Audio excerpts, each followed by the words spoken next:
Sa video na ito ay pag-uusapan po natin ang pinakabagong balita mula kay Pi Network. Meron pong isang moderator ng Pi Network ang nagbigay ng pahayag na may posibilidad ng pangalawang mainnet migration ngayong taong 2025.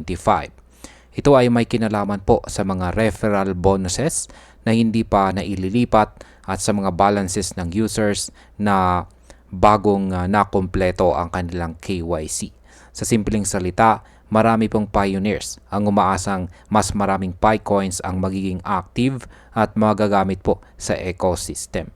Kaya yan po ang siyang ating pag-uusapan sa video na ito. Pero bago po tayo magpatuloy ay pakibasa na lamang po muna ang disclaimer dito po sa ibaba ng ating screen.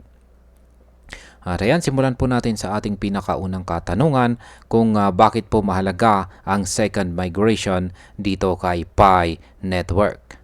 Ang migration sa Pi Network ay ang proseso po ng paglilipat or pag-transfer ng user accounts at kanilang balances mula sa testnet papunta sa live mainnet.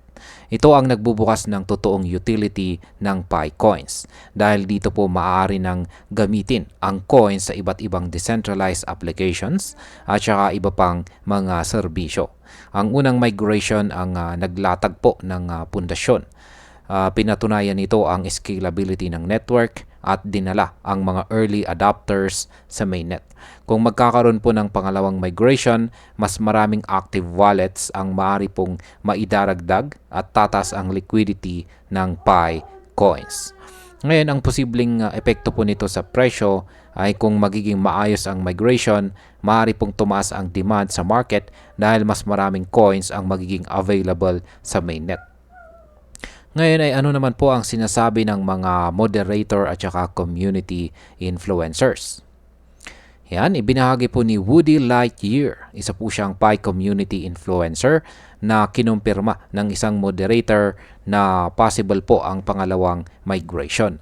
Nagsimula po ang usapan nang may nagtanong tungkol sa pagkaantala ng referral bonuses at unverified balances.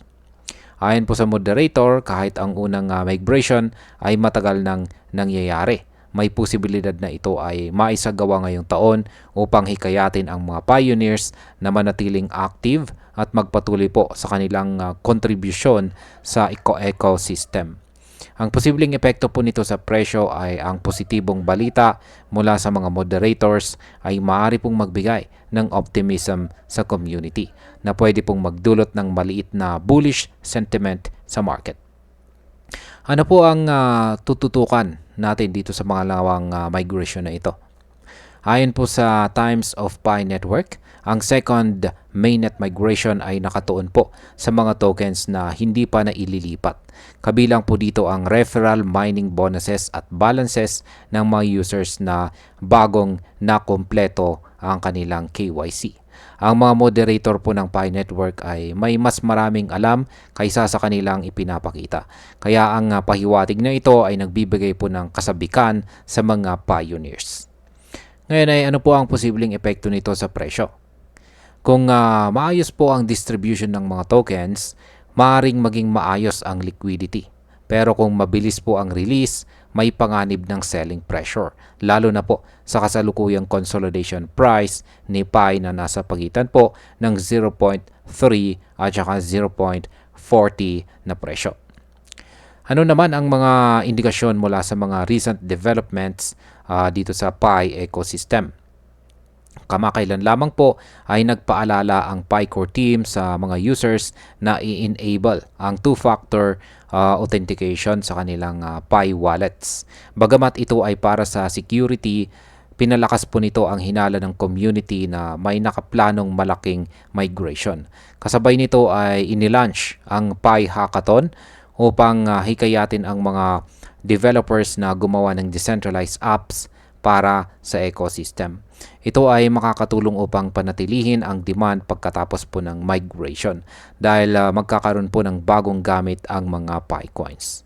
Ngayon, ang posible pong epekto nito sa presyo ay ang hackathon ay maaari pong magdala ng long-term interest sa ecosystem at makatulong po sa pagtaas ng presyo ng PiCoins dahil mas maraming aktibong project ang lumalabas. paano naman po makakatulong ang blockchain tokenization dito kay Pi Network? Yan, ang ERC3643 Association na nagpo-promote ng tokenized real-world assets ay kamakailan lamang nag-welcome sa Stellar, isa pong partner ng Pi Network. Dahil dito, may posibleng oportunidad ang Pi Network na makilahok or makijoin sa regulated digital asset markets. Ang posibleng epekto po nito sa presyo ay kung makakapasok si Pi sa regulated markets, maaari pong tumaas ang kredibilidad at adoption ng coins, kung saan ay makakatulong po sa paglago ng presyo sa long term.